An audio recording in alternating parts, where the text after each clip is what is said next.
पेशवा मरहबा या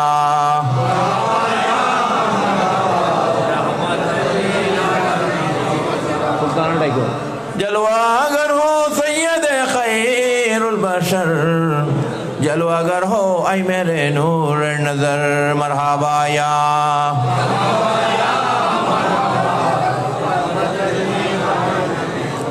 जलवागर हो गमज़े दुके दस्तगीर जलवागर हो हदिया रोशन जमीर मरहबा या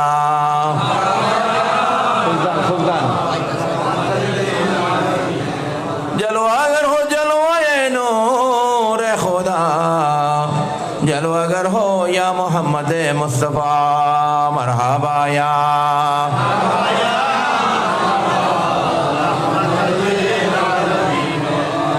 कसीदा हज़रत गौसल आज़म मजबंडारी हज़रत शाह अहमदुल्लाह कादरी हज़रत शाह अहमदुल्लाह कादरी कुतुबुल अक़ताब बिलादे मशरक़ी गौसल आज़म शाह मजबंडारी आचरागे उम्मताने अहमदी मरहबा या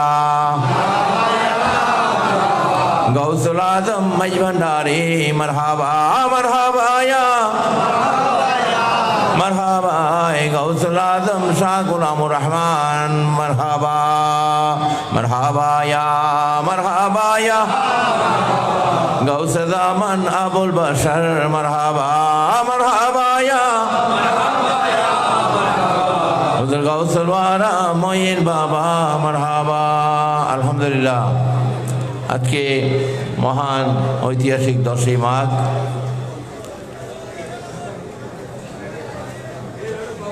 आध्यात्मिक शराफतेर प्राणकेंद्र एवं এই তরিকায় কাদরিয়া মাইজভান্ডারিয়ার প্রতিষ্ঠাতা হুজুর গৌসুল আজম कुतुबुल औलिया सैयदना मौलाना मुर्शिदना अहमदुल्लाह मजबंडारी कद्दसुल आज़ीज़ेर पवित्र उरुस शरीफ उपलक्षे आजकेर आयोजने उपस्थित उलमाए कराम उपस्थित खलिफाबृंद उपस्थित आशिकीन हाजिरीन मुहिब्बीन अस्सलामु अलैकुम व रहमतुल्लाहि व बरकातुहू अल्लाह पाकेर दरबारे शुक्रिया आदाय करছি আল্লাহ রাব্বুল আলামিন দেশের একটা কঠিন পরিস্থিতির মধ্যে ক্রান্তিকাল সময়ও এই মহান ওলির রাজ দরবারে লক্ষ লক্ষ মানুষ একটু শান্তির জন্য আল্লাহর রহমত কামনার জন্য আজকে হাজির হয়েছে। আমরা এখানে বসেছি আলহামদুলিল্লাহ বলেন আল্লাহর দরবারে শুকরিয়া আদায় করে বলতে আলহামদুলিল্লাহ। আল্লাহর হাবিব সরওয়ারে কায়নাত আহমদ মুস্তাফা মোহাম্মদ মুস্তাফা সাল্লাল্লাহু তাআলা আলাইহি ওয়াসাল্লামের রাজ দরবারে আমরা লাখো কোটি দরুদ সালাম শুকরিয়া আদায় করছি। এবং সমস্ত আহলে বাইতে রাসূল সমস্ত সাহাবায়ে কেরাম আজমাইন তাবেঈন তাবেঈন আইম্মায়ে মুজতাহিদিন আউলিয়া কেরাম বুজুর্গানে দ্বীন খুসুসান হযরত গৌসুল আজম মজবন্ডারি বা ভান্ডারী কেবলা আলম মুর্শিদের দরবারে সালাম পেশ করছি। যারা আজকে উপস্থিত হয়েছেন এবং যারা আয়োজন করেছেন স্বেচ্ছাসেবক সহ প্রত্যেককে আন্তরিক মোবারকবাদ জানাচ্ছি আলহামদুলিল্লাহ। বিশেষ করে মাহের রজব আলহামদুলিল্লাহ বলবেন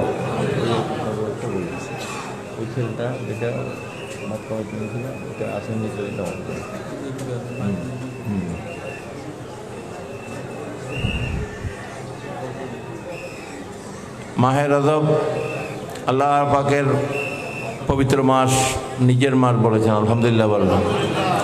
আমরা 3টা মাসের মাঝে আছি, শুরুতে মাহে রজব, এরপর মাহে শাবান, এরপরে মাহে রমাদান আলহামদুলিল্লাহ বলেন। এই রজব মাসের চাঁদ যখন দেখা যেত আল্লাহ রসুল সাল্লাল্লাহু আলাইহি ওয়াসাল্লাম সাহাবায়ে কেরামদেরকে নিয়ে দোয়া করতেন,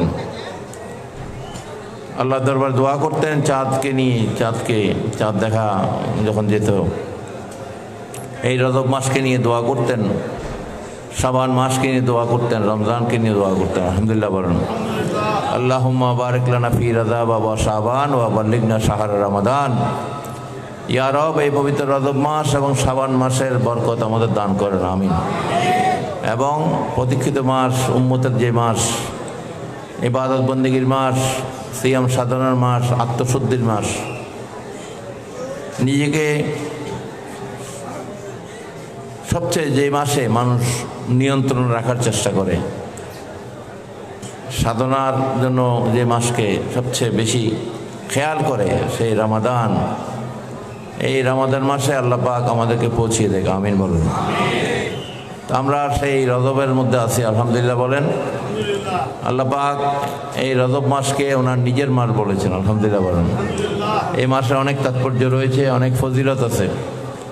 বিশেষ করে মেরাজুন নবীর মাস হচ্ছে এই রজব, সুবহানাল্লাহ বলেন। যে মাসে আল্লাহ পাকের সাথে আল্লাহর হাবিবের দিদার হয়েছে, সুবহানাল্লাহ বলেন। যাকে উনি দাওয়াত করে নিয়ে গিয়েছেন ওনার রাজদরবারে, সুবহানাল্লাহ বলেন। এবং নিয়ে ওনাকে সমস্ত কিছু দেখিয়ে এনেছেন, দাওয়াত করে নিয়ে কোনটা জান্নাত, কোনটা জাহান্নাম, কোনটার কী রূপ থাকবে, সমস্ত কিছু ওনাকে দেখিয়ে ওনাকে সাক্ষী করেছেন, সুবহানাল্লাহ বলেন। প্রত্যক্ষ সাক্ষী, শাহেদ, ইন্না আরসালনাকা শাহিদাও মুবাশশিরা ওয়া নাযিরা। আল্লাহ পাক ওনাকে পাঠিয়েছেন আমাদের কাছে প্রত্যক্ষ সাক্ষী, সর্বকালের সাক্ষী, এই কাল ওই কাল দোনো কালের সাক্ষী, সুবহানাল্লাহ বলেন। মুনাফিকের সাক্ষী, ইমানদারের সাক্ষী, বেঈমানের সাক্ষী, কাফেরের সাক্ষী, ভালোর সাক্ষী, মন্দের সাক্ষী, সমস্ত কিছু ওনার সাক্ষীর ভিত্তিতে হবে, সুবহানাল্লাহ বলেন। এই জন্য ওনাকে শাহেদ বলেছেন, সুবহানাল্লাহ বলেন। শাহেদা ও মুবাশশিরা ওয়া নাযিরা, সুসংবাদদাতা, সুবহানাল্লাহ বলেন। উনি জান্নাত দেখে এসেছেন, এই জন্য উনি সুসংবাদ দিয়েছেন, সুসংবাদদাতা। উনি দেখে এসে উনি আমাদেরকে এটার বিষয় জানিয়েছেন, আর আমরা ওনার থেকে শুনেই বিশ্বাস করেছি, সুবহানাল্লাহ বলেন। এবং সতর্ককারী, যারা গোস্তাকি করবে, বেয়াদবি করবে, মুনাফিক, কাফের, বেঈমান, এদের জন্য উনি সতর্ককারী করে আল্লাহ পাক ওনাকে পাঠিয়েছেন, আলহামদুলিল্লাহ বলেন। এই রজব মাসেই আল্লাহ রাব্বুল আলামিন ওনার চোখের সামনে উনি চর্ম চোখে দেখেছেন, ঘুমে না। কি দেখেছেন? চর্ম চোখে নবীজি নিজের চোখ মোবারক দিয়ে সব কিছু অবলোকন করে এসেছেন, সুবহানাল্লাহ বলেন। সাত আসমান থেকে শুরু করে সিদরাতুল মুনতাহা, ৭০,০০০ নূরের পর্দা, স্বয়ং রব্বুল আলামিনের দিদার। আল্লাহ পাক কোরআনে শুধু এই বিষয়ে যেটা জানিয়েছেন আমাদেরকে, কাবা কাউসাইনে আও আদনা, সুবহানাল্লাহ বলেন। আল্লাহ বলছেন আমার সাথে আমার হাবিবের ওইরকম নিকটবর্তী দেখা হয়েছে। একটা মিসাল দিয়েছেন, তীর এবং ধনুকের টানলে যতটুকু দূরত্ব থাকে এর চেয়েও আরো কাছাকাছি, সুবহানাল্লাহ। তো এই রজব মাস হচ্ছে সেই পবিত্র এই মাস, যে মাসে আল্লাহ পাক স্রষ্টার দরবারে সৃষ্টির পক্ষ থেকে যিনি একমাত্র প্রতিনিধি, এমনকি ফেরেশতাদেরও প্রতিনিধিত্ব করেছেন, সুবহানাল্লাহ। শুধু আমাদের মানব জাতি এই সমস্ত সৃষ্টি না, এমনকি ফেরেশতাদের, কাদের? ফেরেশতাদেরও প্রতিনিধি। ফেরেশতা আল্লাহর সৃষ্টি কিনা? সমস্ত সৃষ্টি, একটা সৃষ্টিও বাদ নাই। সমস্ত সৃষ্টিগুলোর প্রতিনিধি হয়ে উনি গেছেন, অ্যাম্বাসেডার, সুবহানাল্লাহ বলেন। রয়্যাল অ্যাম্বাসেডার হয়ে উনি রব্বুল আলমিনের সেই দাওয়াতে উনি গিয়েছেন, সুবহানাল্লাহ বলেন। এর চেয়ে পৃথিবীতে আর কোনো রাজকীয় দাওয়াত নেই, আছে নাকি? যতই দাওয়াত পৃথিবীর জমিনে হয়েছে, এইটার উপরে আর কোনো দাওয়াত, এটার উপরে আর কোনো রাজকীয় দাওয়াত নাই, কিয়ামত পর্যন্ত হবে না। এই দাওয়াত একবারেই হয়েছে, সুবহানাল্লাহ বলেন। এটা আমার নবীজির সর্বশ্রেষ্ঠ মর্যাদা, সুবহানাল্লাহ বলেন। এবং আল্লাহ পাকের শ্রেষ্ঠতম কুদরত, যে উনি চাইলে উনি কুন ফায়াকুন, মুহূর্তের মধ্যে ঘটনা এটা, সুবহানাল্লাহ বলেন। নবীজি যে বিছানা থেকে উঠে গিয়েছেন সেই মসজিদুল হারাম থেকে, আল্লাহ পাক যেটাকে সুবহানাল্লাযী আসরা বি আবদিহি লাইলাম মিনাল মসজিদুল হারাম ইলাল মসজিদুল আকসা, এই আয়াতে করিমা দিয়ে আল্লাহ পাক এই ভ্রমণকে, নবীজির এই ঊর্ধ্বকাশে ভ্রমণকে উনি সত্যায়িত করেছেন, সুবহানাল্লাহ বলেন। ইমানদার যারা, তারা যেন কোনো সন্দেহ না করে, ইমানদাররা যেন না বলে যে এটা তো স্বপ্ন হয়েছে, নাউজুবিল্লাহ বলেন। সেই সময় কাফেররা মুনাফিকরা বলেছে এরকম স্বপ্ন আমরাও দেখি, নাউজুবিল্লাহ বলেন। আবু জাহেল বলছে, কিন্তু সৈয়দানা সিদ্দিক আকবর আবু বকর সিদ্দিক রাদিয়াল্লাহু তাআলা আনহু যখন শুনলেন নবীজির জবান মোবারক থেকে, সাথে সাথে উনি কোনো চিন্তা না করে মুহূর্তের মধ্যে উনি বিশ্বাস করেছেন, সাদ্দাক্তা সাদ্দাক্তা ইয়া রাসূলুল্লাহ, সাদ্দাক্তা ইয়া রাসূলুল্লাহ, আমি আবু বকর এটা বিশ্বাস করলাম, একমাত্র আপনার পক্ষে এটা সম্ভব। সুবহানাল্লাহ। এই জন্য তো উনি সিদ্দিক আকবর হয়ে গেছে। নবীজি যেটাই বলেছেন সেটাকেই উনি সত্য সত্য সত্য বলেছেন। সুবহানাল্লাহ। কোনো সন্দেহ, কোনো চিন্তা করেন নেই। এই জন্য ফারুক আজম হয়েছে, এই জন্য ওসমান দিন নুরাইন হয়েছে ওরা, এই জন্য মাওলা আলী মুশকিল কোষা হয়েছেন, আশারে মুবাশশারা, যারা দুনিয়াতে থাকতেই জান্নাতের টিকিট পেয়েছেন। সুবহানাল্লাহ। জান্নাতের মালিক হয়ে গেছেন ওনারা, জান্নাত ওনাদের হয়ে গেছে। সুবহানাল্লাহ।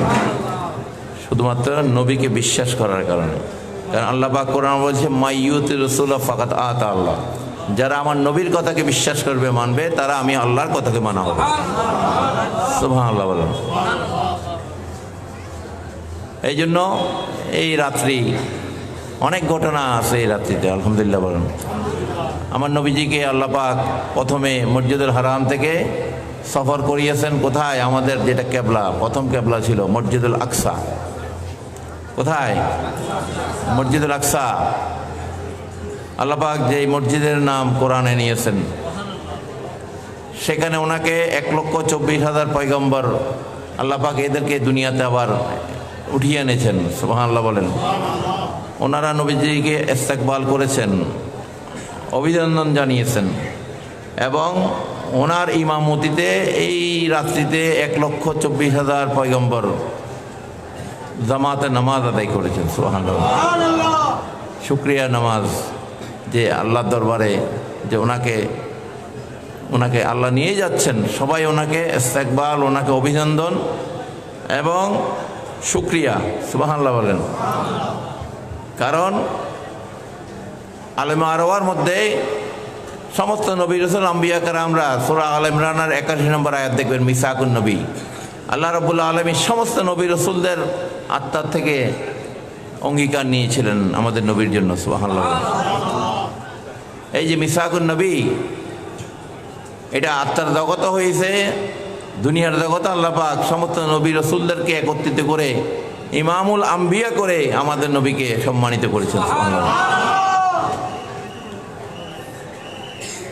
উনি শুধু নবী রসুলই আসেন না, উনি ইমামুল আম্বিয়া হয়ে আসছেন। সুবহানাল্লাহ। আজকে আফসোস, আমাদের মধ্যে কিছু মুসলমান তারা আমার নবীর শানে যে গোস্তাকিগুলা করে, নাউজুবিল্লাহ বলেন, বেয়াদবিমূলক কথা বলে, তারা এই মেরাজের রাত্রিতে 1,24,000 পয়গম্বরের ইমাম যিনি ছিলেন, তারা নবীর এই সম্মান তারা দেখে না। নাউজুবিল্লাহ বলেন। তারা আল্লাহ রসুল সম্বন্ধে এমন কতগুলো বেয়াদবি কথা বলে, গোস্তাকি কথা বলে, যেগুলা আমরা উচ্চারণ করা দূরের কথা, আমরা যদি চিন্তাও করি, আমাদের ইমান হালাক হয়ে যাবে, ইমান চলে যাবে। ইমান যদি চলে যায়, সে আর মুসলমানের জায়গায় থাকে না। থাকে নাকি? তার আমলের কোনো দাম থাকে না। আল্লাহ রসুলের সাথে যদি কেউ গোস্তাকি করে, ফতোয়া কাজী খান, ফতোয়া আলমগীর, এরকম অসংখ্য ফতোয়ার কিতাবে, এদের ইমান তারা চলে যাবে, তাদের বউ তালাক হয়ে যাবে, তারা কি আর ইসলামের মধ্যে তারা থাকার কোনো যোগ্যতা তাদের থাকে না। তাদের সন্তানগুলো সব জারজ হবে। নাউজুবিল্লাহ বলেন। কারণ কি? এই যে আমরা গোস্তাকি বা বেয়াদবি, এটা আমরা আমাদের সমাজের কোনো মানুষের সাথে করিনি। আপনি যদি দেশের প্রধানমন্ত্রীকেও যদি গালি দেন, গোস্তাকি করেন, আপনার ইমান যাবে না। আপনি দেশের কোনো আইনে হয়তো আপনাকে শাস্তি হবে, ঠিক কিনা? কিন্তু যে জায়গায় আমাদের ইমান নির্দিষ্ট, যাদেরকে বিশ্বাস করলে আমরা ইমানদার, সে জায়গায় যদি আপনি চুল পরিমাণ যদি বালির কণা পরিমাণ যদি গোস্তাকি করেন, আপনার ইমান সাথে সাথে হালাক হয়ে যাবে, ইমান থেকে আপনি খারিজ হয়ে যাবেন। বেঈমান মুনাফিক আপনাকে কাফেরের চেয়ে অধম, আল্লাহ পাক বলছেন এদের অবস্থা কাফেরের চেয়ে অধম হবে। ইন্নাল মুনাফিকিনা ফি দারকিল আসফালি মিনান নার, এদেরকে আমি জাহান্নামের সর্বনিম্ন অবস্থা নির্ধারণ করে দিয়েছি, তারা কোনো সাহায্যকারী পাবে না। ওয়ালা তাজিদুহুম নাযীরা, এদেরকে সাহায্য আল্লাহ করবেন না। আল্লাহ রসুলকে মানা করেছে। ওই সময় যারা নবীকে কষ্ট দিত, কথায় কথায় নবীর সাথে তর্ক করত, নাউযুবিল্লাহ বলেন, নবী শান আজমতকে নিয়ে যারা কটূক্তি করত, এদেরকে আল্লাহ পাক মুনাফিকের দরজা দিয়েছে। তারা যদিও বা নবীর পিছনে নামাজ পড়েছে, শত শত রাকাতের নামাজ, ওয়াক্তের নামাজ, মসজিদে নববীতে নবীর পিছনে বসে থাকতো, তারা দাড়ি টুপি জুব্বা আসকান ঢিলা কুলু অজু গোসল সব আদায় করত, আমলের কোনো ঘাটতি তাদের ছিল না। এরকম নবীর পিছনে নামাজ পড়ে আর সবাই সাহাবী হইতে পারেনি, ইমানদার হইতে পারেনি। আল্লাহ পাক এইরকম গোস্তাকি যারা করেছে, বেয়াদবি যারা করেছে নবীর শানে, বিন্দুমাত্র বেয়াদবি যারা করেছে, এদেরকে মুনাফিকের দরজা দিয়ে দিয়েছে। সূরা মুনাফিকুন নাযিল করছে এদের জন্য, এবং এদেরকে জাহান্নামের সর্বনিম্ন অবস্থান। কাফেরও মাপ পাইতে পারে অনেক সময় আল্লাহর রহমতের দরিয়ায়, কিন্তু মুনাফিকরা যারা নবীর শানে গোস্তাকি করেছে, এদের মাফ কখনো হবে না। আল্লাহ পাক এরকম মুনাফিকদেরকে, এদের ব্যাপারে আল্লাহ পাক নবীকে বলেছে, ইয়া রাসূলুল্লাহ আপনি এদের জানাজা পড়বেন না, এদের জন্য কোনো দোয়া করবেন না, এদের কবরস্থানও যাবেন না, এদের কবর পাশ দিয়েও যাবেন না। নবী যদি দোয়া করে ফেলে তাহলে আল্লাহ পাক কবুল করার বিষয়ে চিন্তা করতে হবে, যে আমার হাবিব তো দোয়া করছে, এই জন্য আগেই সতর্ক করে দিছে, এই মুনাফিক এরা আপনার ভিতরে নামাজ পড়তেছে, দাড়ি টুপি জুব্বা কাব্বা সব আছে, মুসলমানই নাম ধারণ করে তারা চলতেছে, কিন্তু এরা এদের মধ্যে খাতামুল্লাহ আলা কুলুবিহিম, এদের অন্তরে কোনো ইমান প্রবেশ করেনি।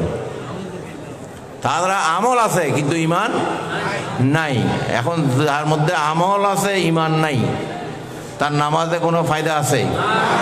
হ্যাঁ, আল্লাহ রসুল বলেছে আমার কোনো উম্মতের অন্তরে যদি সরিষার দানা পরিমাণও যদি ইমান যদি অবশিষ্ট থাকে, আমলের কথা বলেনি, ইমান যদি অবশিষ্ট থাকে, তাহলে আমার ওই উম্মত কখনো জাহান্নামে যাবে না।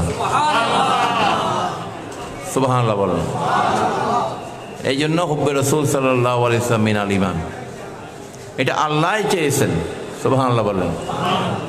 আল্লাহ চেয়েছে নবীর ভালোবাসা, এই জন্য আউলিয়া কেরামরা আমাদেরকে সেই ভালোবাসা শিক্ষা দিয়েছে। সুবহানাল্লাহ বলেন। আহলে সুন্নাত ওয়াল জামাতের আকীদা হচ্ছে নবীর মহাব্বত ব্যতীত তুমি এই আকীদা মধ্যে তুমি যে আসো এটা কখনো বিশ্বাস করা যাবে না।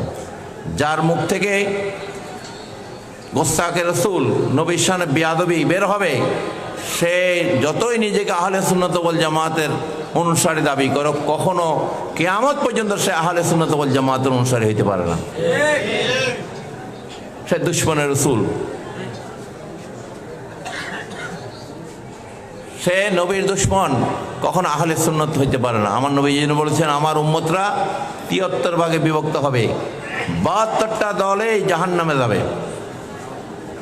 এই বেশি বুঝা বেয়াদবি এরকম গোস্তাকি বলতে হয়। এক বেয়াদব মুনাফিক ফেসবুকে বলে যে আমি বক্তব্য রাখার সময় যদি নবী যদি এই মাহফিলের পাশ দিয়ে যাইতো, উনিও আমার বক্তব্য শোনার জন্য প্যান্ডেলের নিচে বসে যাইতো। নাউযুবিল্লাহ বলেন। যাকে আল্লাহ পাক সমস্ত শিষ্যের জন্য মুআল্লিম করে পাঠিয়েছে। সুবহানাল্লাহ বলেন। যিনি শিক্ষক হয়ে আসছেন, উনি কারো কাছে শিক্ষা লাভ করেন নেই দুনিয়াতে, কোনো স্কুল কলেজ মাদ্রাসায় পড়েন নেই, প্রয়োজন হয় নেই। যার শিক্ষক সম্মানিত শিক্ষক মহান রব্বুল আলামিন, যাকে আল্লাহ শিক্ষা দিয়েছেন, পৃথিবীতে আর ওনার কোনো শিক্ষকের কোনো প্রতিষ্ঠানের দরকার হয় না, ঠিক কিনা?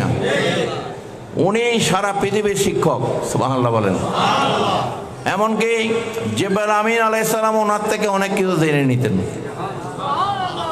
কে? জিবরাইল আমিন। জিবরাইল আমিন আলাইহিস সালাম ওনার থেকে অনেক কিছু জানতেন, বিভিন্ন বিষয়। সুবহানাল্লাহ বলেন। উনি সমস্ত সৃষ্টির শিক্ষক। সুবহানাল্লাহ বলেন। যিনি সাহেবে কোরআন। সুবহানাল্লাহ বলেন। আল্লাহ পাক যাকে বুরহানুম মির রাব্বিকুম বলেছেন, আল্লাহর দলিল বলেছেন। কার দলিল? আল্লাহর দলিল। উনি দেখে এসেছেন, প্রত্যক্ষ সাক্ষী। আপনারা যে জায়গা জমি দলিল করেন, সেখানে সাক্ষীর কোটা আছে না? হ্যাঁ, সে যে এই কাজটা হয়েছে, দলিলটা সম্পাদন হয়েছে, জমিটা কেনা বেচা হয়েছে, যে লেনদেন হয়েছে, সেটা সাক্ষী। আল্লাহ পাক বলছেন, আমি আল্লাহর সাক্ষী আমার নবী। আমি আল্লাহর দলিল হচ্ছে আমার নবী। সুবহানাল্লাহ। তো এই যে গোস্তাকি বিয়াদবি যারা করে, এরা হচ্ছে মুনাফিক, এদের ঈমান নাই।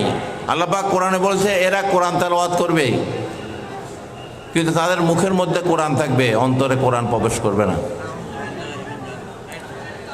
তারা সুরালা কণ্ঠে কোরআন পড়বে, কিন্তু কোরআন তাদের অন্তরে ঢুকবে না।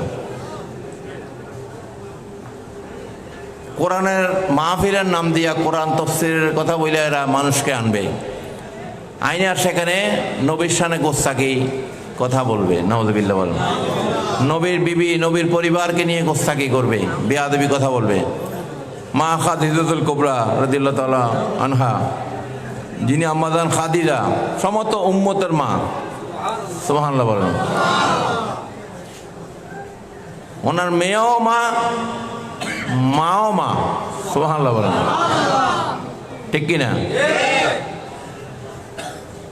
মা খাতুনে জান্নাত তো আমাদের আম্মাজান, এবং মা খাদিজাতুল কুবরা রাদিয়াল্লাহু তাআলা আনহা আমাদের আম্মাজান। সুবহানাল্লাহ বলেন।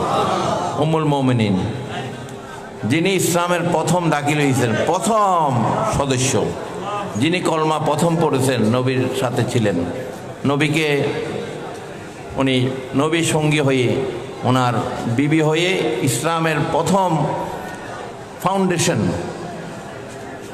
টাকা পয়সা, ধন দৌলত, সমস্ত কিছু উনি নবীর কদমে ইসলামের খেদমতে দিয়েছেন। সুবহানাল্লাহ। আজকে সে আম্মাজান খাদিজাকে নিয়েও এমন কথাগুলো বলে, উনি বিধবা। নাউযুবিল্লাহ বলেন। উনি ইনটেক না। নাউযুবিল্লাহ। ওনার আরও বিয়ে হয়েছে, ওনার বুড়ি। নাউযুবিল্লাহ বলেন। কোন সন্তান কি মাকে এই কথা বলতে পারে? মা বুড়ো হইল কি বুড়ি ডাকে কেউ? সুসন্তান হইলে বলে, মা তোরা তো এখনো যুবতীর মতো লাগে, যেন মা খুশি হয়। তোরা এখনো সুন্দর, তোমার সুন্দর এখনো লাগে যায়, তুমি যেন 20 বছর। এটা কি? মাকে খুশি করার জন্য, ঠিক কিনা? আর কুসন্তান জারদ হইলে এইতে করবে তো উল্টা কথা, ঠিক কিনা? তো এরকম গোস্তাকি কথাগুলা মা খাদিজাতুল কুবরাকে নিয়েও বলেছে। এরকম আল্লাহ রসুলের জামানায় এই মুনাফিকরা একইভাবে নবীর বিবিদের সমালোচনা করত। মা আয়েশা সিদ্দিকা রাদিয়াল্লাহু তাআলা আনহা, ওনার সমালোচনা করে, ওনার চরিত্রকে নিয়ে তারা রটনা করেছে। নাউযুবিল্লাহ বলেন। মা আয়েশা সিদ্দিকা রাদিয়াল্লাহু তাআলা আনহা ওনাকে কষ্ট দিয়েছে, ওনার নামে, ওনার চরিত্র হরণ বিষয়ে, ওনার চারিত্রিক ঘটনাকে তারা এই মিথ্যা রটনা দিয়ে আল্লাহ রসুলকে কষ্ট দিয়েছে। নাউযুবিল্লাহ বলেন। এটার উত্তর আল্লাহ দিয়েছেন সূরা আল আযাবের 33 নম্বর আয়াতে। মা আয়েশা সিদ্দিকা রাদিয়াল্লাহু তাআলা আনহা একদিন নবীজির সাথে সফরে গেলেন। সফরে গেছেন, রাত্রে ছিলেন এক জায়গায় তাঁবুটা নিয়ে। তো নবীজি সওয়ারিতে ওঠে চড়ে একটু আগে চলে গেছেন। মা আয়েশা সিদ্দিকা রাদিয়াল্লাহু তাআলা আনহার হাতের কঙ্কন রাত্রে রাখছেন ঘুমাবার সময়। উনি এই কঙ্কন খুঁজে পাচ্ছেন না, কোথায় কোন মালের মধ্যে ঢুকে গেল কিনা, কারণ সাথে যারা খাদেমা ছিল তারা মালামাল গোছাবার সময় হয়তো কোনোটার বক্সের মধ্যে বা কোনোটার মধ্যে ঢুকেই ফেলছে। উনি এটা খুঁজতে খুঁজতে একটু সময় গেছে, ধরেন না 20-25-30 মিনিট পরে এটা পাওয়াতে উনি পরবর্তীতে ওনার পিছনে পিছনে একটু দূরে কি করেছে, রওনা দিয়েছে। এইটাই মুনাফেক যারা নবীর সাথে ছিল, এরা ওনার ব্যাপারে একটা খারাপ রটনা দিয়েছে। নাউযুবিল্লাহ বলেন। নবীজি কষ্ট পেয়েছেন, নবীজি এটা আল্লাহ থেকে সেটার উত্তর চেয়েছেন। মা আয়েশা রাগ করে বাপের বাড়ি চলে গেছেন যে নবী কেন উত্তর দিচ্ছেন না। নবী বলছেন এটা উত্তর আমি আল্লাহর কাছ থেকে আশা করি। যেহেতু উনি স্বামী, ঠিক কিনা, উনি বলেন এই উত্তর আমি দেব না, আমি জানি। মা আয়েশা বলছে আপনি তো নবী, গায়েবের খবর রাখেন, গায়েবের সংবাদ জানেন, আপনি এটা বলে দিলে তো হয়। উনি বলেন না, এটা আল্লাহ থেকে আসবে। আল্লাহ পাক আয়াত নাযিল করেছে, ইন্নামা ইউরিদুল্লাহু লিইয়ুযহিবা আনকুমুর রিজসা আহলি বাইতি ওয়া ইউতাহহিরাকুম তাতহীরা। আমি আল্লাহর একান্ত ইচ্ছা আহলুল বাইতকে আমি সমস্ত খারাপি পাপাচার থেকে আমি মুক্ত রেখে তাদেরকে আমি পবিত্র করে রাখবো। সুবহানাল্লাহ, এটা আল্লাহ ইচ্ছা করেছেন। সুবহানাল্লাহ বলেন। এই মুনাফিকদের উত্তর আল্লাহ দিয়েছেন। তো এগুলা ওই সময়ও আল্লাহ রসুলের শানে, সাহাবায়ে কেরামদের শানে বা আহলুল বাইতের শানে ওই সময় নবীর জমানায় নবীর সামনেই তারা বেয়াদবি করছে। আর এখন 1450 বছর পরেও তারা করতেছে। নাউযুবিল্লাহ বলেন। নবীকে রাখাল বলছে। নাউযুবিল্লাহ বলেন। নবী রাখাল, নবীর কাউবয়। এই কাউবয় হচ্ছে গরু সরাইন্যা পোলা কই, আমরা কি কই, গরু সরাইন্যা পোলা, গোরখ ফুয়া, সিটিংয়ে কে হওয়া, হ্যাঁ, গরু সরাইন্যা ফুয়া, সেই শব্দ নবীর শানে ব্যবহার করতেছে। নাউযুবিল্লাহ। নবীজি মা হালিমার ঘরে লালন পালন করেছেন। নিজের মা ইন্তেকালের পরে উনি দুধমার ঘরে ছিলেন, যেহেতু ওনার আম্মাজান ওনাকে ছোট অবস্থায় উনি দুনিয়া ছেড়ে বিদায় নিয়েছেন। মা হালিমার ঘরে কয়েকটা ছাগল ছিল, যেটা দুধ দোয়াইয়ে এই নবীজিকে খাওয়াইতো। ওনার একটা ছেলে ছিল, ওনারে খাওয়াইতো, মা হালিমাও খাইতো। তো নবীজি একটু যখন বড় হইলেন, তখন উনি যখন মাঠের দিকে চলে যেতেন একটু নিবৃতে বসার জন্য, ছাগলগুলো ওনার সাথে সাথে বেরিয়ে যেত। সুবহানাল্লাহ। এই ছাগলগুলা নিজে নিজে চড়তো। নবীজিদের খেয়ালে থাকতেন। আর ছাগলগুলাকে আল্লাহ পাক কিন্তু ওই সময় ফেরেশতাদেরকে দিয়ে পাহারা দিতেন, যেন কোনো বন্য কুকুর, বন্য কোনো হিংস্র ওই সময় পাহাড় থেকে এসে ছাগলগুলোকে আক্রমণ করত। আবার সন্ধ্যা হলে ছাগলগুলা যার ঘরে চলে যেত। সুবহানাল্লাহ। এটা নবীজি মা হালিমার জন্য এহসান করেছেন, কৃতজ্ঞতা, ঠিক কিনা।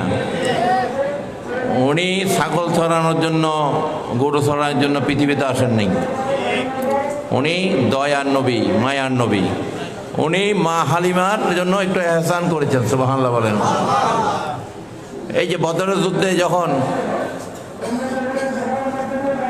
বন্দী হইল কাফেররা, কুরাইশরা, এখানে মা হালিমার ছেলেও ছিল এবং তারা ঈমান আনেনি। ওই ছেলে, ওনার আত্মীয় স্বজন কিছু বন্দী হয়েছিল মুসলমানদের হাতে।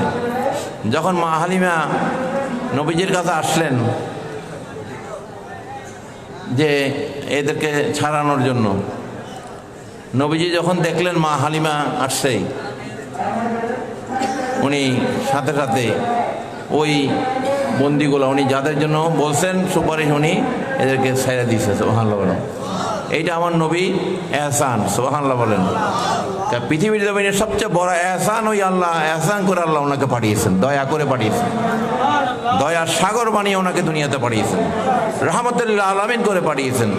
ইয়াসিন, তোহা, মুদাসসির, মুজাম্মিল, শাহিদা, মুবাশশিরা ওয়া নাযিরা, রাউফুর রহিম, রাহমাতুল্লিল আলামিন পর্যন্ত আল্লাহ পাক ওনাকে লাকব দিয়েছে। সুবহানাল্লাহ বলেন।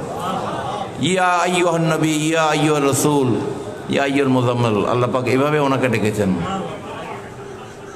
নাম ধরে। আল্লাহ পাক মোহাম্মদ মোহাম্মদ বলে মাত্র 4 বার কোরআনে ওনার উল্লেখ আছে। আর নইলে প্রত্যেকবার উনি কি ইয়া আইয়ুন নবী, ইয়া আইয়ুর রাসূল, হ্যাঁ, সিরাজ মনিরা, হ্যাঁ, নূর মুবিনা, এই সমস্ত লকবগুলো দিয়ে আল্লাহ ডাকছেন। সুবহানাল্লাহ।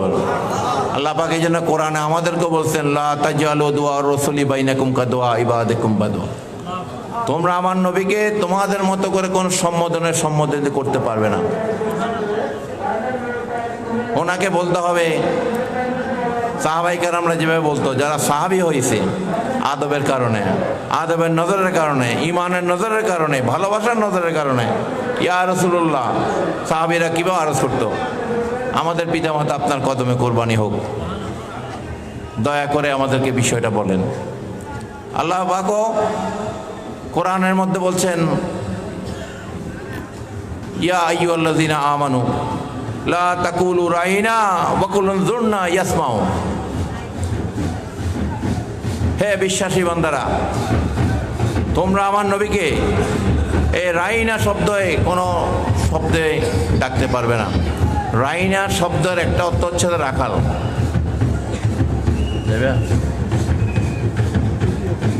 জানি আমি একটু ডাক্তার দেখাই। রাইনা শব্দের একটা অর্থ কি? রাখাল। ওই সময় আরবে মানুষকে ছোট করার জন্য, সম্মানহানি করার জন্য এই শব্দগুলো দিয়ে একজন যাকে সম্মানহানি করবে তাকে ডাকতো। আল্লাহ পাক কোরআনে আয়াতে জানিয়ে দিচ্ছেন, লা তাকুলু রাইনা ওয়া কুলু যুরনা ইয়াসমাউ, তোমরা নবীকে এই সমস্ত শব্দে খবরদার, তোমরা ডাকতে পারবে না। তোমরা কি বলবা? আমাদের দিকে ইয়া রাসূলুল্লাহ, আমাদের দিকে একটু দৃষ্টি দেন, গোলামদের দিকে একটু খেয়াল করেন, একটু আমাদের দিকে তাকান। এটা আল্লাহ শিখাই দিতেছে। সুবহানাল্লাহ বলেন। আদব কে শিখাইতেছে? আল্লাহ শিখাইতেছে। একটু আমাদের দিকে তাকান ইয়া রাসূলুল্লাহ, গোলামদের দিকে একটু তাকান, একটু দৃষ্টি দেন। ওয়া কুলু যুরনা ইয়াসমাউ, একটু আমাদের দিকে তাকান ইয়া রাসূলুল্লাহ। আমরা এখনো দয়াল নবীদের রওজা পাকে গেলে আমরা সেখানে কত কাতর হই। আমরা যারা সাহাবায়ে কেরাম নবীকে দেখেছেন, আমরা এখন না দেখেও 1450 বছর পরেও আমরা এই রওজা পাককে দেখে দেখে আমরা ওই একই রকম আরজি করি, ঠিক কিনা? কারণ কি? এটা আল্লাহর হুকুম। কার হুকুম? আল্লাহর হুকুম। আমরা সবচেয়ে গম্বুজের দিকে তাকাই থাকি, সেদিকে আমাদের নজর থাকে। মদিনাতে গেলে আমাদের নজর সবুজ গম্বুজের দিকে পড়ে থাকে। কেন? এটা আল্লাহর হুকুম। আল্লাহ বলেছেন নবীজির কে যারা মহাব্বত করবে তারা আল্লাহর মহাব্বত করা হয়ে যাবে, যারা নবীকে কষ্ট দেবে তারা আল্লাহকে কষ্ট দেওয়ার শামিল হবে। এই জন্য আউলিয়া কেরামদের দরবারে আসতে হবে মানুষকে নবী চিনার জন্য। নবী চিনতে গেল ওলিদের দরবারে আসতে হবে। ওই মাদ্রাসায় পড়লে নবী চেনা যাবে না, কারণ তার ওখানে আদবের চশমা তারে লাগাই দিবে না। তার আদবের চশমা লাগাইতে হইলে আল্লাহর ওলিদের কাছে আসতে হবে, কারণ এইখানেই যেখানে আদব সেখানে ইবাদত। সুবহানাল্লাহ বলেন। এই জন্য কোনো আল্লাহর ওলিদের কোনো আশেক, কোনো গোলাম কখনো গোস্তাকে রসুল নবীর সামনে বিয়াদবি করার কোনো রেকর্ড নাই। কিয়ামত পর্যন্ত ইনশাল্লাহ এই রেকর্ড থাকবে না। কারণ আউলিয়া কেরামরা তাদেরকে ওই শিক্ষা দিয়েছে যে নবীর সাথে গোস্তাকি করবি মানে তোর সব শেষ। নবীর সামনে বিয়াদবি করবি মানে আল্লাহ পাক তোকে মুনাফিকের দরজা দিয়ে দিলে তোকে আর ক্ষমা করানোর পৃথিবীতে আর কোনো সত্তা পাবি না। কোনো পীর, কোনো বুজুর্গ যত বড়ই কিছু হোক না কেন, তাকে মাফ করানোর কোনো সুযোগ নাই। আল্লাহ পাক সে দরজা বন্ধ করে দিস। মুনাফিকের দরজা, মাফের দরজা কে বন্ধ করছে? আল্লাহ বন্ধ করছে। এই জন্য অনেকে আবার মাপ চাইতেছে। যখন আমরা এইগুলো নিয়ে যখন কথা বলতেছি, এই বেয়াদবদের বিষয়ে যখন আমরা কথা বলতেছি, এই সারা বাংলাদেশে কত যে পীর সাহেব আছে কোনো শেষ নেই, সবাই কিন্তু মুখে কুলুপ মেরে রাখছে। এগুলোর বিষয়ে আমি সারা বাংলাদেশে যেখানে মাহফিল করে সেখানে এদের বিরুদ্ধে আমি তাদের মুখোশ উন্মোচন করে দিচ্ছি। এরা মুনাফিক মুনাফিক মুনাফিক, এরা বেঈমান, জারজ জারজ জারজ, বাদা যালিকা জানিম। আল্লাহ পাক এদেরকে জারজ বলে বলেছেন, যারা নবীর শানে গোস্তাকি করবে। সে কোন দলের কে, সেটা যদি বাংলাদেশের প্রেসিডেন্ট হয়, সেও জারজ। যে আমার নবীর শানে গোস্তাকি করবে, বেয়াদবি করবে, সে জারজ জারজ জারজ। তার ঈমান নাই, সে কাফের কাফের কাফের।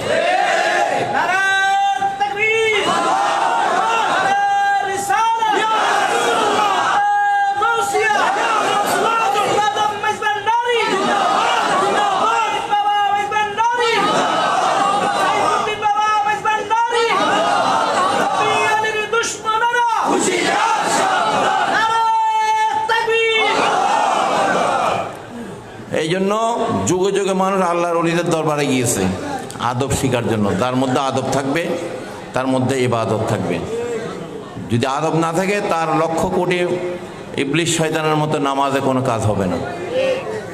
ইবলিশের নামাজ 9.5 লক্ষ বছরের নামাজ ছিল। আপনি আমি কয় বছরের নামাজ পড়ব? হ্যাঁ, শুধু গোস্তাকির কারণে, বেয়াদবির কারণে তার নামাজের কোনো মূল্য আল্লাহর কাছে নেই। আবা ওয়াস্তাগফারা ওয়া কানা মিনাল কাফিরিন। আল্লাহ পাক তাকে সরাসরি কাফের বলে দিয়েছে শুধু নবীর শানে গোস্তাকি করার কারণে। এটাই আমাদের জন্য 1 নম্বর দলিল। নবীর শানে গোস্তাকি করলে তার ঈমানদের থাকে না, সে কাফের হয়ে যায়। এইটা আল্লাহ পাকেই প্রথম কিন্তু এই ফতোয়া আল্লাহ জারি করছেন। কে জারি করছে? আল্লাহ জারি করছেন। তোর বাপদাদা সহ্য করছে, যত কেউ মুসলমান হোক কোনো লাভ হইতো না, তুই কাফের কাফের কাফের। আজকে মানুষের ঈমান হরণ হচ্ছে। আল্লাহ রসুল বলেছে, আখিরুজ জামান, পৃথিবীর শেষ সময়ে মানুষের হাতের উপরে জ্বলন্ত কয়লা রাখা অনেক সহজ হবে, কিন্তু ঈমান ধরে রাখা কঠিন হবে। আজকে কোরআনের তাফসীরের কথা বলে, কোরআনের কথা বলে মানুষকে বেঈমান, মানুষকে মুনাফিকি শিক্ষা দিচ্ছে, ঠিক কিনা? নবীর শানে গোস্তাকি শিক্ষা দিচ্ছে। নবী নাকি তার ওয়াজ শুনতে নাকি সামিনার নিচে পাবলিকের সাথে নাকি বসে যাইত। তুমি নবীকে কাউবয় ডাকতে পারো, নবীকে মা খাদিজাতুল কুবরার চাকর বলতে পারো, নাউযুবিল্লাহ বলেন। এই শব্দগুলো আল্লাহ পাক নবীর শানে কোন গোস্তাকি শব্দ ব্যবহার করতে মানা করেছে। তোমরা 1,24,000 পয়গম্বর যে ওনার পিছনে নামাজ পড়েছে, উনি ইমামতি করেছে, তোমরা এটা দেখো না? তোমরা এই জিনিস দেখো না, নাকি মেরাজকে স্বীকারই করো না? তোমাদেরকে এটা বলতে হবে। এক হয়তো তোমরা এটাকে স্বীকার করো না, যেভাবে আবু জাহাল স্বীকার করে নেই, উতবা সাইবা স্বীকার করে নেই, ঠিক কিনা? তুমি কি আবু জাহেলের দলে না সিদ্দিক আকবরের দলে? এটা পরিষ্কার করতে হবে। কই তোমাদের মুখে তো কখনো শুনিনি ইমামুল আম্বিয়া, কোনোদিন শুনিনি 1,24,000 পয়গম্বরকে নিয়ে আমার নবী নামাজ পড়েছে, নামাজ আদায় করেছে, যিনি ইমামতি করেছেন। সুবহানাল্লাহ বলেন। কই এই ঘটনাটা তোমাদের মুখে কখনো শুনি না। তাহলে তোমরা মেরাজকে স্বীকার করো না, মেরাজের অস্তিত্বকে তোমরা মানো না। আমার নবীকে যিনি ইজ্জত দিয়েছে, লিল্লাহিল ইজ্জত ওয়ালি রাসূলি ওয়ালিল মুমিনিন ওয়ালাকিন্নাল মুনাফিকিনা লা ইয়ালামুন। আল্লাহ পাক বলেছেন, ইজ্জত আমি আল্লাহর জন্য, আমার রাসূলের জন্য, আর মুমিন বান্দার জন্য। সুবহানাল্লাহ। যারা নবীকে বিশ্বাস করেছে তারাই মুমিন। আল্লাহকে বিশ্বাস করলে মুমিন হওয়া যাবে না। এটা অর্ধেককে হবে, যে কি অর্ধেককে মুমিন। পুরা মুমিন হইতে গেলে আল্লাহ রাসূলকে বলেন লা ইউমিনু আহাদাকুম হাত্তা আকুনা আহাব্বা ইলাইহি মিন ওয়ালিদিহি ওয়া ওয়ালাদিহি ওয়ান নাস আজমাইন। তোমরা তৎক্ষণ পর্যন্ত ইমানদার হইতে পারবে না যতক্ষণ পর্যন্ত না তোমাদের অন্তরের মধ্যে তোমাদের পিতামাতা, স্ত্রী, পুত্র, ধন দৌলত, সমস্ত ব্যক্তি বস্তুর ঊর্ধ্বে তোমরা আমি নবীকে তোমাদের অন্তরে সবার উপরে জায়গা দিবে না, ততক্ষণ তোমরা ইমানদার হবে না, মুমিন হইতে পারবে না। এই জন্য সাহাবায়ে কেরামরা যে কোনো বিষয়ে আল্লাহ রসুলকে ওনারা আল্লাহর হুকুমে ইজ্জত করতেন, সম্মান করতেন। সুবহানাল্লাহ বলেন। কার হুকুমে? আল্লাহর হুকুমে। ওয়ারাফা'না লাকা যিকরাক, আল্লাহ পাক বলছেন আমার হাবিবের জিকিরকে আমি আল্লাহ বাড়িয়ে দিস। শুধু দুনিয়াতে নয়, আপনি কবরে যাবেন সেখানেও কে আসবে? হ্যাঁ, যদি আপনি ইমানদার হন, নবীর ভালোবাসা থাকে, আপনার সেই কবরের অন্ধকারকে আলোকিত করে যিনি আসবেন উনি হচ্ছেন আমাদের প্রিয় নবী সুবহানাল্লাহ। যদি ওনার ভালোবাসা আপনার অন্তরে থাকে উনি আপনাকে চিনে নেবে,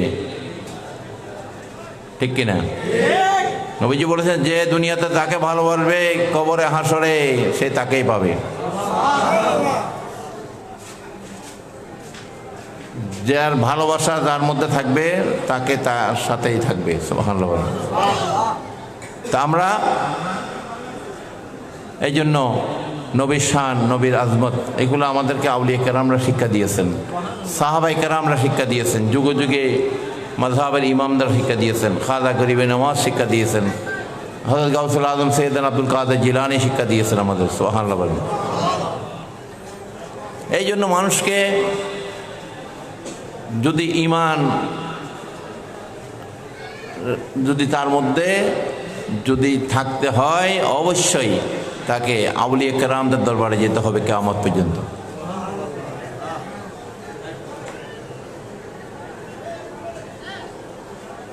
এই জন্য জালালউদ্দিন রুমি বলেছেন হুব্বে দরবে শাহ কলিদে জান্নাতাস দুশমনে ঈসা হাদায়ে লানাতাস। কাইফা মাদ্দা জেল্লো নকশে আউলিয়াস, কাইফা মাদ্দা জেল্লো নকশে আউলিয়াস, কুদ লেলে নূরে খুরশিদে খুদাস, আসসালাম আই নূরে চশমে আম্বিয়া, আসসালাম আই বাদশাহে আউলিয়া। উনি বলছেন জগৎবাসী তোমরা চেয়ে দেখো আল্লাহ রাব্বুল আলামিন আল্লাহর ওলিদের মাজারগুলোকে, দরবারগুলোকে কিভাবে আলোকিত করে রেখেছে। সুবহানাল্লাহ। এই আলো কোনো দুনিয়ার আলো নয়, এটা আল্লাহ নূরের তাজাল্লির আলো। সুবহানাল্লাহ।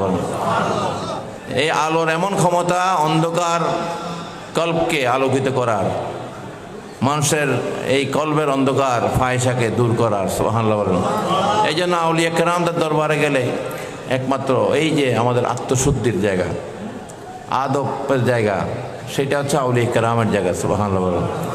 আল্লাহর রহমতের জায়গা। আল্লাহ পাক বলছেন ইন্না রাহমাতাল্লাহি কারিবুম মিনাল মুহসিনিন, যারা আমার অলি আল্লাহ, আমি আল্লাহর রহমত তাদের নিকটে আছে। সুবহানাল্লাহ। এই জন্য লক্ষ লক্ষ মানুষ আল্লাহর অলিদের দরবারে আসবে। আপনি যত বাধা দেন, যতই শিরিক বেদাত বলেন, আপনার চোখে এটা শিরিক বেদাত। একজন অলির দরবারে, একজন দরবেশের মাজারে মানুষ কেউ যায়, সেখানে তারা দেখতে পায় ইবাদত বন্দিগি হচ্ছে। আবার কেউ যায়, তারা দেখতে পায় ফানা বিল্লাহ বাকা বিল্লার মাকামের কাজ চলছে। আবার কেউ যায়, তাদের চোখে তারা দেখতেছে এখানে শিরিক হইতেছে, বেদাত হইতেছে। আবার কেউ যায়, সেখানে আল্লাহর এক আল্লাহর লা ইলাহা ইল্লাল্লাহর একত্ববাদের জিকির চলছে। সুবহানাল্লাহ। আবার কেউ যায়, তারা নবীর মোহাব্বতের দরিয়া দেখতে পাচ্ছে। সুবহানাল্লাহ। কেউ যায়, এই যে রুহানিভাবে তাওয়াজ্জু ফয়জাত যে আদান প্রদান হয় আউলিয়া কেরামের সাথে যারা যাচ্ছে, তাদের সাথে যে ট্রান্সফার হচ্ছে, ফয়জাত আদান প্রদান হচ্ছে। আবার কেউ যাইয়া সেটাও দেখে। সুবহানাল্লাহ। তাহলে এই এতজন মানুষ এক জায়গায় যাইয়া এত রকম দেখতেছে কেন? কারণ দেখতেছে যে যে হালতে, যে নিয়তে, যে খেয়ালে গেছে সে সেটাই দেখতেছে, ঠিক কিনা? যেতে বিয়াদবের খেয়াল লইয়া আসে তার মধ্যে ওইটাই দেখা দেয়, ঠিক কিনা? আর যার মধ্যে আল্লাহর রহমত আছে সে রহমতের জায়গাগুলো দেখে, ঠিক কিনা? এই জন্য আল্লাহর ওলিদের দরবারে সবাই এসে কিন্তু সবাই এক জিনিস দেখে না, ঠিক আছে?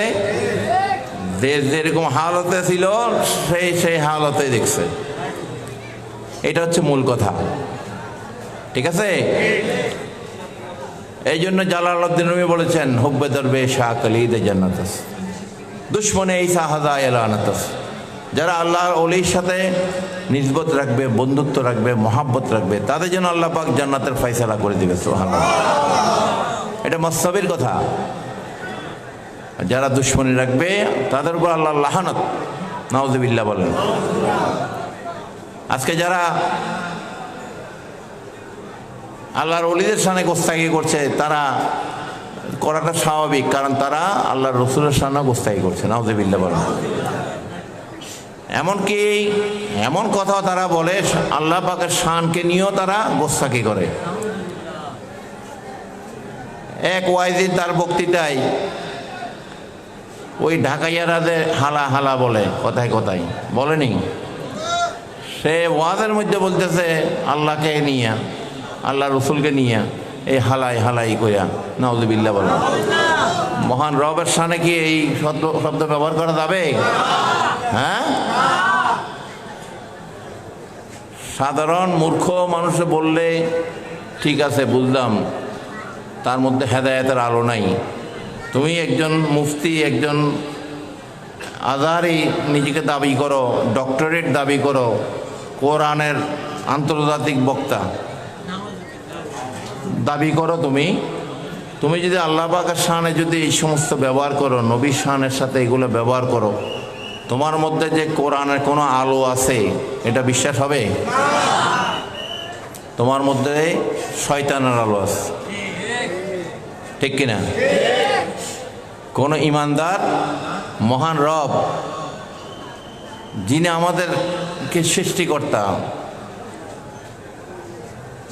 যিনি আমাদেরকে দুনিয়াতে পাঠিয়েছেন, আমাদেরকে বানিয়েছেন শুধু ভালোবাসার জন্য, মহব্বতের জন্য। এইগুলো কি মহব্বতের শব্দ? ভালোবাসার শব্দ? আল্লাহর ইবাদত করার জন্য কি কোনো সৃষ্টির অভাব ছিল? হ্যাঁ, ছিল? আমাদেরকে কেন বানিয়েছেন? বানিয়েছেন শুধু ভালোবাসার জন্য।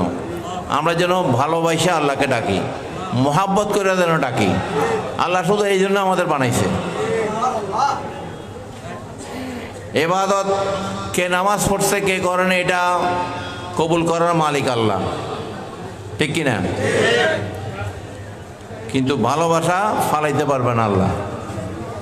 এটাকে বাজ বিচার করতে কি ভালোবাসা, মহাব্বত। হয়তো মুসা কালিমুল্লাহ আলাইহিস সালামের জমানায় বই এনে বই বই বই না, ঠিক আছে, আল্লাহর মধ্যে বলি করে দিত। মুসা কালিমুল্লাহ আলাইহিস সালামের জমানায় মুসা কালিমুল্লাহ আলাইহিস সালাম তুর পাহাড়ে উঠতেছে আল্লাহর সাথে কথা বলতে। কার সাথে? আল্লাহর সাথে কথা বলবেন। তখন দেখে নিচে এক পাগল নিজে নিজে কথা বলে। কি বলে? নিজে নিজে কথা বলে, কোনো লোকজন নাই। তো উনি একটু আস্তে আস্তে করে এই পাগলার কাছে গেছেন, পাগলা কি বলে একটু শুনি। তখন পাগলা কইতেছে, ইয়া রব, তোর যদি আমি পাইতাম তাহলে আমি গোসল করাই দিতাম। রব, তোর যদি পাইতাম আমি সাবান লাগাই দিতাম। তোর যদি পাইতাম আমি চুল আশ্রয় দিতাম। পৃথিবীর ভালো ভালো খাবারগুলো তোমার খাওয়াইতাম। মকমলের বিছানায় ঘুম পাড়াই দিতাম, তোমার বাতাস করতাম। এখন পাগলা নিজে নিজে কথাগুলা বলতেছে। এখন মুসা কালিমুল্লাহ আলাইহিস সালাম উনি তো একটু রেগে গেলেন, এগুলো তো শিরিক কাজ, শিরিক কথা। আল্লাহর কি এগুলোর দরকার আছে? আল্লাহর খানার দরকার আছে না ঘুমের দরকার আছে? হ্যাঁ, আল্লাহ কি কারো কাছে কিছু মুখাপেক্ষি? কারো কাছে কিছু চায়? মানছেই তো আল্লাহর কাছে চায়, ঠিক কিনা? সমস্ত শিক্ষা আল্লাহর কাছে চায়। তুই তো এগুলো শিরিক শিরিক শিরিক। আমাদের দেশে একদল আছে না, শিরিক শিরিক শিরিক করে, খালি কিছু হইলে খালি শিরিক, ভিতরে খবর নেই। এটার ভিতরে কি আছে এটা দেখার হিসাব তার কাছে নাই, তার চোখেই নেই। বেদাত বেদাত বলে, কিন্তু তার দাঁতেই ওঠে নেই এই বেদাত কি জিনিস সেটা বোঝার লাগে। বাচ্চাদের একটা দাঁত উঠতে হয়নি বুঝ ব্যবস্থার লাগে। হ্যাঁ, যখন কিছু বুঝে না আমরা বলছি তোর তো এখন দাঁতও না ওঠে, তুই কি বুঝবি? বলো নাকি? হ্যাঁ, তো এরকম বেদাতই কতগুলো আছে, বেদাত বেদাত চিৎকার করবে, কিন্তু এদের আসলে এটা বোঝার দাঁতই নেই, কিন্তু খাইবার দাঁত আছে। কি তো মুসা কালিমুল্লাহ আলাইহিস সালাম যখন বেটাকে ধমক দিল, পাগলারে খবরদার এই কথা যেন আমি আর না শুনি। পাগলাও ভয় পাইয়া মুসা কালিমুল্লাহর হাতে তো লাঠি থাকতো, একটু লাঠি দিয়ে একটু দুবার তিনবার এরকম ধমক টমক মারছে, মনে করবে যে মুসা মনে হয় এখনই মারবে তারে। সে দিছে দৌড়, পাগলা দৌড় দিছে। মুসা কালিমুল্লাহ পাহাড়ে উঠতেছে, আল্লাহ পাক এই পাহাড়ে ওঠার সময় ধরে ফেলছে, এই মুসা ওই চূড়ায় উঠতে হয়নি, এই যে তুই এক্ষুনি এই যে আমার এক পাগলারে তুই যে মুখ বন্ধ করে দিলি, আমার তো ভালোই লাগতেছিল। সে কিছু পারবে না আমার জন্য আমি জানি, তবে এই যে আমি যে এই মানুষকে বানাইলাম, ইন্নী জাইলুন ফিল আরদি খলিফা, আমার প্রতিনিধি করে পাঠাইছি আমি। এই যে আমি মানুষ বানাইলাম প্রেমের কারণে, ভালোবাসার কারণে। এই পাগলা তো এখন কথা বন্ধ করিয়েছে। আর তুমি মুসার আমি পাঠাইছি মানুষের সাথে আমার সম্পর্ক মজবুত করার জন্য, ভালোবাসার সম্পর্ক আরও গাঢ় করার জন্য। তুই এখনই তো কাইটা দিছ। এই পাগলা তার কথা বলবে না, আমাকে ভয় পাইয়ে গেছে। মুসা কালিমুল্লাহ উল্টা পাহাড় থেকে নিচে নেমার দৌড়। এই পাগলারে সে দৌড়ায়, পাগলাও দৌড়ে, মুসাও দৌড়ে। পাগলাও দৌড়ে, পাগলা মনে করে তো মুসা মনেই তার মারবে। তারপর যাইয়া মুসা কালিমুল্লাহ আলাইহিস সালাম ওনাকে ধরলেন, তুই দাঁড়া, তোর কোনো ভয় নেই। কি তুমি যা কইছ আল্লাহ এটা পছন্দ করছে। আল্লাহ কি করছে? তোমার কথাগুলো পছন্দ করছে, তোমার লেগে এগুলো ঠিক আছে। সুবহানাল্লাহ বলো, তুমি বলতে পারবা, তুমি বলো, তোমার সমস্যা নেই। সুবহানাল্লাহ বলো। তো আল্লাহ পাক কখন যে কাকে ভালোবাসে, কার মহাব্বত, কার কথা যে আল্লাহ আল্লাহ তো মানুষকে বানাইছে এই জন্য, ঠিক কিনা? এখন আল্লাহর সামনে গোস্তাকি করার জন্য না, বেয়াদবি করার জন্য, আল্লাহকে ভালোবাসার জন্য, ঠিক কিনা? নামাজ পড়লে যেন আমরা ওই আল্লাহর ভালোবাসার কারণে নামাজ পড়ি, ঠিক কিনা? এই জন্য রিয়া দেখানো ইবাদত আল্লাহ পছন্দ করে না, দেখানো ইবাদত আল্লাহ পছন্দ করে না। দেখানোর মধ্যে ভালোবাসা নাই, সেটা এই ইবাদত আল্লাহর কাছে গ্রহণযোগ্য না। এই জন্য নামাজ পড়তে বলেন, আল্লাহ বলছেন কায়েম করো, আকিমুস সালাত, নামাজ কায়েম করতে বলছে। পড়া আর কায়েম বহুত তফাৎ আছে, ঠিক কিনা? এই জন্য আউলিয়া কেরামের দরবার হচ্ছে আল্লাহকে, আল্লাহ রসুলকে চেনার দরবার। সুবহানাল্লাহ বলেন। আল্লাহ এবং আল্লাহ রসুলকে আদবের নজরে, ইমানের নজরে, ভালোবাসার নজরে জানার দরবার। এইটা যদি চিনতে হয়, জানতে হয়, কিয়ামত পর্যন্ত আল্লাহর ওলিদের দরবার আসতে হবে। এর বাইরে যেখানে যাবেন এই বেয়াদবি শিক্ষা হবে, ইমান চলে যাবে। বেয়াদবি শিকার জায়গায় গেলে বেয়াদবি শিক্ষা হবে, আর আদব শিকার জায়গায় আদব শিক্ষা হবে, আদব ইবাদত হবে। এই জন্য ইলমে তাসাউফ, তাসাউফের চর্চাগুলো আল্লাহর ওলিদের দরবারে এহসান, যার মধ্যে এহসান থাকবে তার মধ্যে ইমান থাকবে। সুবহানাল্লাহ। কারণ এহসান সাথে ইমানের সম্পর্ক আছে, ঠিক কিনা? আল হায়াউ শুবাতুম মিনাল ইমান, এই যে হায়া শরমও ইমানের অঙ্গ। যারা এই সমস্ত গোস্তাকি করবে আল্লাহ রসুলের শানে, তাদের কোনো ঈমান নাই, হায়া নাই, শরম নেই। এরা এইদিকে একবার বলে আবার তওবা করে মাফও চায়। তোর তো ঈমানই নেই, তুই মাফ চাইলেও লাভও নেই। কি আল্লাহ রাব্বুল আলামিনের শানে কেউ যদি এই যে বেশি ফ্যাশন করতে যাইয়া আল্লাহর সাথে ফ্যাশন করলে কামাইব? বুদ্ধি করলে কামাইব? বুদ্ধি করে প্রেম করলে কামাইব? বুদ্ধি করে কথা বললে কাঁদাবে? আল্লাহর সাথে, আল্লাহ রসুলের সাথে কোনো বুদ্ধি চলবে না। নিঃশর্ত আনকন্ডিশনাল লাভ। কি আনকন্ডিশনাল? নিঃশর্ত ভালোবাসা। এখানে কোনো শর্তহীন, কি শর্ত দিয়ে কোনো ভালোবাসা আল্লাহর সাথে করলে কাম হবে না। নিঃশর্ত ভালোবাসা, সেটাই আল্লাহ চায়। সুবহানাল্লাহ বলেন। সেটাই আল্লাহ রসুল চায়। এমনি সাহাবায়ে কেরামরা সত্যের মাপকাঠি হয় নাই, নবীকে ভালোবাসা। সুবহানাল্লাহ বলেন। আজকাল একটা দল আছে যারা সাহাবায়ে কেরামদেরকে সত্যের মাপকাঠি মানে না। নাউযুবিল্লাহ বলেন। এই যে আমরা যে এত লক্ষ লক্ষ মানুষ উঠছে, আমরা কি কাউকে কি বাস ভাড়া দিছি? একটা দল আছে কোটি কোটি টাকা দিয়া মানুষ জমায়েত করা এই সমস্ত বিয়াদবিগুলো শিক্ষা দিচ্ছে। এগুলো বিভিন্ন কোম্পানিগুলো আছে না, স্কোয়ার কোম্পানি, এই কোম্পানি, এরা কি করে কোনো একটা প্রোডাক্ট খাওয়াইতে চাইলে তখন লঞ্চ করার জন্য এটা যখন বাজারে খাওয়ায় তখন বড় বড় বিলবোর্ড লাগায় নেই, মাইফোলার ছবি লাগায়, এটা লাগায় ওটা লাগায় মানুষকে আকৃষ্ট করার জন্য, নাচ গান এইটা মানুষজন আইনা থুবাই নেই।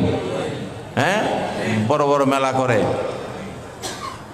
তো এখন এমন একটা সময় আমরা আখিরের জামানে আসছি, এই দুশমনের রাসূলরা কোটি কোটি টাকা দিয়া মানুষকে জমায়েত করিয়া, কারণ দাজ্জাল যখন আসবে পৃথিবীতে তখন পৃথিবীর 95% বেশি মানুষ দাজ্জালের দলে চলে যাবে। নাউযুবিল্লাহ বলেন। কারণ দাজ্জালের কাছে এত অর্থ সম্পদ থাকবে, সে খালি এগুলা উড়াবে। টাকার জন্য মানুষ তার পৃথিবীতে ঘুরবে, আর তার সাথে থাকবে পৃথিবীর যত সুন্দরী নারী, নর্তকী, গায়িকা, নায়িকা যা যা আছে সবগুলা দাজ্জালের দলে থাকবে। যেহেতু এরাও পয়সার পাগল, ঠিক কিনা? এগুলো হাদিস শরীফ। দাজ্জালের সাথে সমস্ত এই নায়িকা গায়িকা যত সুন্দরী, পৃথিবীর বড় বড় সুন্দরী সব তার সাথে থাকবে। যুবকরা যেন হুমড়ি খাইয়া পড়ে এগুলো দেখার জন্য, যুবকরা যেন দাজ্জালের পিছে দৌড়াইতে থাকে। এগুলো হচ্ছে দাজ্জালের অস্ত্র। সারা পৃথিবীর মধ্যে দাজ্জাল সব জায়গায় ঢুকে যাবে, শুধু মদিনাতুল মুনাওয়ারায় ঢুকতে পারবে না। আল্লাহ রাসূল সাল্লাল্লাহু আলাইহি ওয়াসাল্লাম বলেছেন, এই মদিনার যে দরজাগুলো আছে সেখানে আল্লাহর পক্ষ থেকে এমন কিছু ফেরেশতাকে উনি নিয়োগ করবেন যেগুলোকে দেখলে দাজ্জাল ঢোকার সাহস করবে না। সুবহানাল্লাহ। এই সোনার মদিনাকে আল্লাহ পাক হেফাজত রাখবে। সুবহানাল্লাহ। তো এই দাজ্জাল আসার আগে ছোট ছোট দরজাল পাঠাবে বড় দরজার জন্য, মাঠ তৈরি করার জন্য। কিসের জন্য? মাঠ তৈরি। এখন দেখবেন কতগুলা বক্তা আছে দাজ্জালের, ছোট ছোট দাজ্জাল হয়ে আসছে। এগুলা দেখবেন কোরআনের তাফসীরের মাহফিল বইয়া নায়িকাদের সৌন্দর্য বর্ণনা করে, ঠিক কিনা? হ্যাঁ, তুমি সুন্দরের বর্ণনা করলে আল্লাহ রসুলের সৌন্দর্য নিয়ে কথা বলো। আল্লাহ রসুলের সৌন্দর্য নিয়ে হযরত হাসান বিন সাবেত কত সুন্দর কবিতা গাইছেন, ইয়া রাসূলুল্লাহ, আপনার চেয়ে এত সুন্দর মানুষকে আর কোনো মা দুনিয়াতে কি করে নেই, দুনিয়াতে ওনার সন্তান জন্ম দেয়নি। সুবহানাল্লাহ। আপনার চেয়ে এত সুন্দর চাঁদ তারকাও আপনার সুন্দরের কাছে কি মূল্যহীন। সুবহানাল্লাহ। এই যে সাহাবী নবীর শানে যে কবিতাগুলো গাইতো নবীর সৌন্দর্য নিয়ে, সুবহানাল্লাহ। সিদ্দিক আকবরের কাছে আল্লাহ রসুল সবচেয়ে সুন্দর। আবার সে আল্লাহ রসুলকে যখন আবু জাহেল দেখতো, আবু লাহাব, তারা নবীর চেহারার সৌন্দর্য, তারা এটাকে বলতো যে এটা সবচেয়ে কুৎসিত, নাউযুবিল্লাহ বলেন। কারণ তার হালত ছিল যে কাফেরের হালত, তার খেয়াল ছিল যে কাফেরের খেয়াল, ঠিক কিনা? ইমানদারের খেয়াল থাকলে, ভালোবাসার মহব্বতের খেয়াল থাকলে সে বুঝতে পারবে যে আল্লাহ রসুলের সৌন্দর্য পৃথিবীতে বেনজির বেমিসাল, সুবহানাল্লাহ বলেন, যার সাথে কোনো তুলনা হবে না কারো। सबसे आला वाला हमारा नबी, सबसे वाला वाला हमारा नबी, सबसे आला वाला अपने मौला का प्यारा हमारा नबी, अपने मौला का प्यारा हमारा नबी, दोनों आलम का दुल्हा हमारा नबी, सबसे आला वाला हमारा नबी, सबसे वाला वाला। আমরা যারা নবীকে ভালোবাসি, উম্মত মুহাম্মদী, আমাদের জন্য আমাদের নবী হচ্ছে সবচেয়ে আলা, সবচেয়ে আলা, ঠিক কিনা? যে কোনো সন্তান, সুসন্তানের জন্য তার বাপ যতই খারাপ হোক, তার মা যতই খারাপ হোক, যদি সুসন্তান হয় তাহলে তার বাবা মা তার জন্য ফেরেশতা। কি সারা দুনিয়ার মানুষ তার বাপ মাকে হাজার খারাপ বলল, সন্তানের কাছে সুসন্তান হলে তার কাছে তার বাবা মা কি ফেরেশতার মতো পবিত্র, সুবহানাল্লাহ। এইটাই হচ্ছে সুসন্তানের কি চিনার উপায়। আর যে সন্তান বাবা মার সম্বন্ধে খারাপ কথা বলবে, কুৎসা করবে, মনে করতে হবে তার জন্মের মধ্যে বেদাল আছে, ঠিক কিনা? যে উম্মত নবীর শানে গোস্তাকি করবে, বেয়াদবি করবে, মনে করতে হবে সে আসলে উম্মত না, সে একটা মুনাফিক। যারা নবীকে কষ্ট দিত, নবীর সাথে তর্ক করত জাহেরিভাবে, ঠিক কিনা? যুগে যুগে তারা বেয়াদবি করেছে, তারা কখনো উম্মত মুহাম্মদী হইতে পারে না, ঠিক কিনা?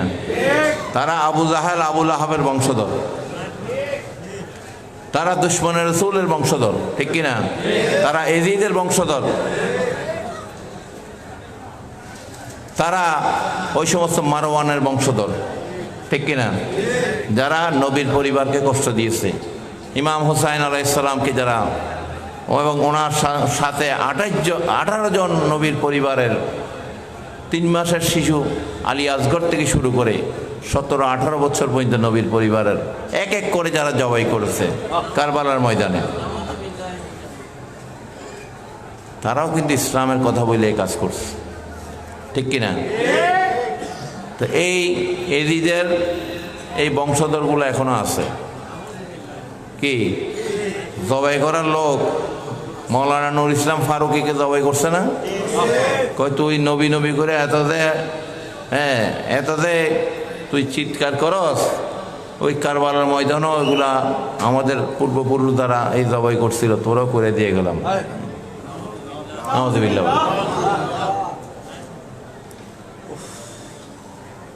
এই দল আছে কিনা? হ্যাঁ, এদের পেতাত্তাগুলা, এদের বংশধরগুলা এখনো আছে। এরাই এজিদকে রহিমুল্লাহ বলে, নাউযুবিল্লাহ বলে। এরাই এজিদকে আল্লাহর খাস বান্দা বলে, নাউযুবিল্লাহ বলে। অথচ ইমাম হুসাইন আলাইহিস সালাম উনি একজন সাহাবী ছিলেন, সুবহানাল্লাহ বলেন। উনি আহলুল বাইত ছিলেন, উনি পাক পঞ্জাতনের একজন ছিলেন, সুবহানাল্লাহ বলেন। আর ওনার নানা ছিলেন কে? সৈয়দুল আম্বিয়া, ইমামুল আম্বিয়া, সুবহানাল্লাহ, সৈয়দুল মুরসালিন রাহমাতুল্লাহ আলামিন, ঠিক কিনা?